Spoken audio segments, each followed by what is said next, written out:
The alarm went off at 5:30, as it did every morning. Faith Ferguson opened an eye, saw the time, turned off the alarm with a graceful hand, and a minute later rolled out of bed, ready to start the rituals of her day. She was a consummately disciplined person. At 42, she had the body of a 20-year-old. Ballet exercises in the morning, 6 days a week, kept her in shape.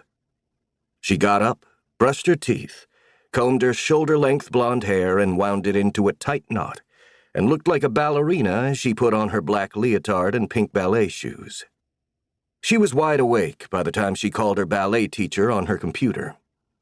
They smiled and wished each other good morning, and started the same exercise routine she did every day.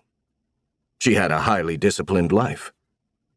Teacher and student did not converse as they went through the familiar exercises.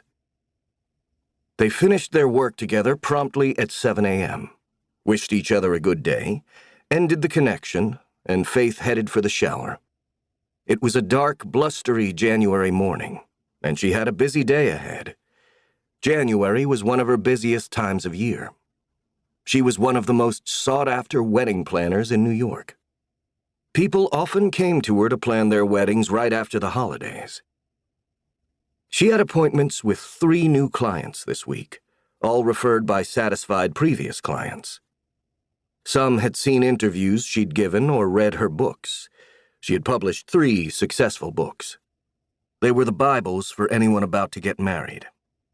Her first was a coffee table book, full of photographs of the most beautiful weddings she'd done, and packed with helpful hints about how to achieve the same effects as in the photos.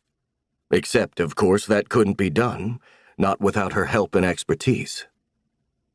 The second book was a wedding planner, detailing how to keep everything on track in the months before a wedding. It was the gift everyone gave to a newly engaged woman. The third book was filled with background on all the traditions that related to weddings, the etiquette, the things you had to know to plan a wedding, from seating to formal titles, what was proper and what wasn't. Her book rivaled Amy Vanderbilt's and Emily Post's.